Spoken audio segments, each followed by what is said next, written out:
Deməli, bu gün artıq bazadakı məlumatları yazdırmağın ikinci hissəsindəyik. Bu gün də burada SQL kodda bəzi əməliyyatları göstərəcəm. Böyükdür, kiçikdir və yaxud bərabərdir, bərabər deyil kimi kodları göstərəcəm. Yəni, nə formada istifadə olunur. Deməli, əvvəlcə bir sütun əlavə eləmək istəyirəm. Daxil oluram mətinlər, struktur. Bir dənə əlavə eləmək istədiyim üçün burada 1 yazıram. Deməli, sütunumun adı bal olsun, integer olsun tipi. Default dəyəri də 0 olsun. Daxil edilmədiyi də 0 olsun və save eləyirəm. Deməli, belə. İndi burada mən belə bir əmrlər verə bilərəm. Daha doğrusu şərtlər yaza bilərəm. Where bal 0-dan yüksək olan istifadəçiləri çıxartsın.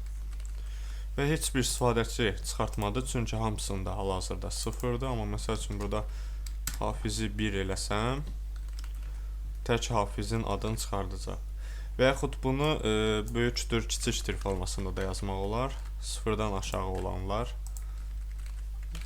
mənfi söhbəti yəqin ki gedir burada. Bunu 1-dən aşağı olanlar yazsaq, digər 2 istifadəçini də burada göstərəcək. Bundan əlavə belə bir şey də eləmək olar.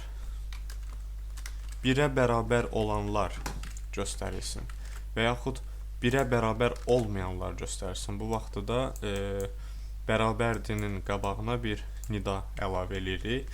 Yəni, əslində başa salmaq istədiyim nədir? Bütün bu if içində əslində istifadə elədiyimiz bu formada kodlar, kontrollar SQL kodların içində də istifadə oluna bilir. Böyükdür, kiçikdir, bərabərdir və yaxud bərabər deyil kimi əməliyyatlar. Və burada belə bir şey də eləmək olar.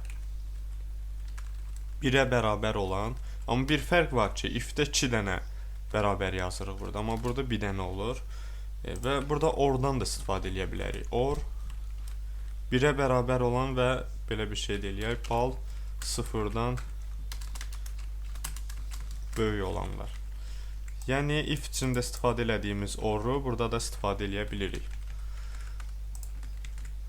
Hal-hazırda sadəcə olaraq 1-dən 1-ə bərabər olan və 0-dan böyük olanlar yalnız bir istifadəçidir, o da hafiz. Məsəl üçün, burada 3 eləsəm, könül adlı istifadəçini. Bu vaxtda da könül adlı istifadəçi də artıq burada çıxacaq. Yəni, or nə iş görür burada? Həm 1-ə bərabər olanları, həm də 0-dan böyük olanları göstərir. Amma burada end olsaydı artıq sadəcə 1-ə bərabər olanları göstərəcəkdi. Deməli, bunları başa salmaq istədim sizə. Yəni, qabağınıza çıxsa çaşqınlıq yaranmasın. Where-dən bu formada da istifadə eləmək mümkündür. İndi belə bir şey eləmək istəyirəm. Hal-hazırda bütün hamısını yazdırıram bura və belə bir şey eləmək istəyirəm. Deməli, mən nə qədər istifadəçi var, onların sayını tapmaq istəyirəm. Yəni, hal-hazırda 3 dənədir. Bunların sayını necə tapa bilərik? Bunun üçün istifadə edəcəyimiz kod, bir dəyişkən yaradaq, say adında. Bunu bərabər eləyirik. MySQL I num rows.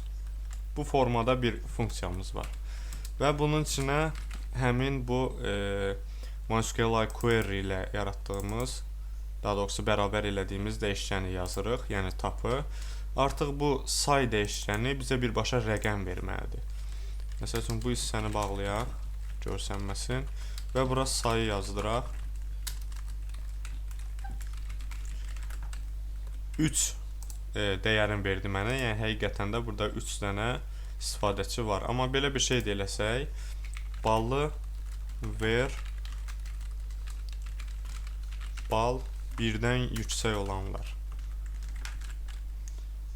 Bu vaxtda da 1 dəyərin verəcəkdir. Çünki 1-dən yüksək olan sadəcə bir istifadəçidir və yəni həmin sayı verdi mənə. Yəni, bu formada verdilər şərtlər, şərt qoyub onun sayını da tapmaq mümkündür. Daha sonra belə bir şey də göstərim. Tutaq ki, sadəcə bir istifadəçi, yəni buradan bir dəyər almaq istəyirsiniz. Hal-hazırda biz while-la istifadə etdiyimiz üçün bütün istifadəçiləri göstərir də burada. İndi nümunə ilə daha aydın başa düşəcəksiniz. While-dan istifadə elədiyimiz üçün hər 3 istifadəçini burada göstərir. Amma mən məsəl üçün istəyirəm ki, sadəcə ID-si 1-ə bərabər olan istifadəçini göstərsin. Bu ID sadəcə hər istifadəçiyə ayrı-ayrı verilmiş, yəni bir rəqəmdirsə, yəni ID 1 eləsəm, sadəcə bir istifadəçini çəkəcək də mənə sıra nömrəsinə görə. Ayrı ID 1 nömrəsində istifadəçi yoxdur, ola da bilməz yəni. Ona görə burada artıq while-a ehtiyac yoxdur. Çünki while çox saylı istifadəçiləri çəkmək üçündür. Amma mən sadəcə 1-i çəkirəm. Ona görə burada belə bir şey eləyək.